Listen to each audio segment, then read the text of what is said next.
One of her close friends, Yvonne, is saying that she'd been struggling behind the scenes for a while, especially with the pressures that came from being famous. Anne was found unresponsive at her apartment in Brooklyn on the morning of June 17. Her husband, Stuart, was the one who found her. The night before, she had gone to an improv class and even performed on stage. People who were there said she seemed totally fine, happy, laughing, her usual self.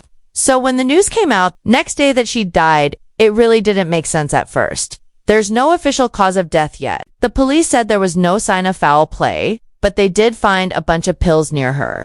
An autopsy is being done, and toxicology reports are still pending. So until those come back, we don't know for sure what happened. The people close to her are sharing things that help explain what she might have been going through. One of her friends told the Mirror that Anne had actually struggled with being famous. Not in a meltdown kind of way, she didn't lash out or quit or anything like that, but they said it just weighed on her. She always had to act a certain way for the public. That big personality she showed on TV wasn't fake, but it also wasn't the whole picture when the cameras were off. She wasn't always that upbeat. This friend said she wasn't completely happy. She kept a lot of stuff to herself. She dealt with some emotional struggles and didn't always talk about it. The friend even said, people with big personalities sometimes mask things. And I think that's true.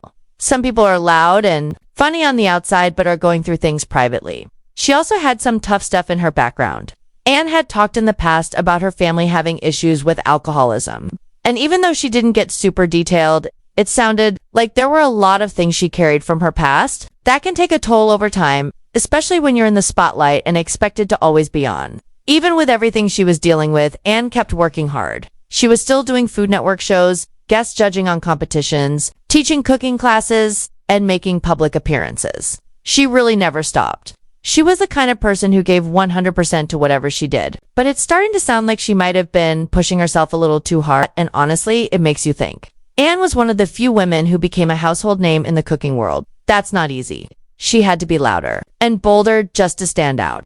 She earned her spot on TV. She wasn't handed anything.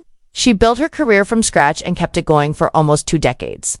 But staying in that spotlight isn't always fun. It can feel like pressure all the time. She got married in 2021 and talked a lot about how happy she was to start a new chapter. Her husband, Stuart, has a son, and Anne became a stepmom. She posted pictures and said she loved that part of her life. And she really seemed to enjoy the small stuff like meeting interesting people around the neighborhood or trying new things. But even with all of that, it sounds like she still struggled privately. I think that's what's really hitting people now. On the outside, everything looked good. She had a career, a family, and fans who loved her. But that doesn't always mean someone's okay. Her friend said it wasn't something people would have noticed unless they really knew her. That makes this whole thing feel even heavier. It wasn't some big fall from grace. It was just a quiet, slow struggle that never really showed.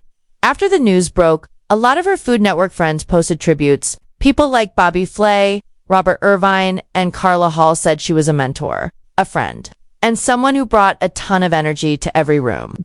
She helped a lot of people, especially younger chefs trying to find their way in the industry.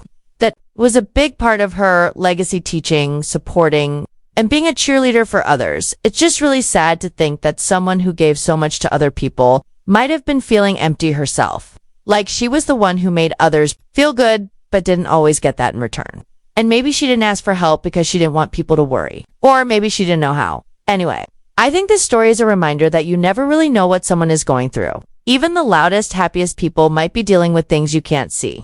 Anne Burrell will definitely be remembered for her talent, her humor, and her big presence on TV.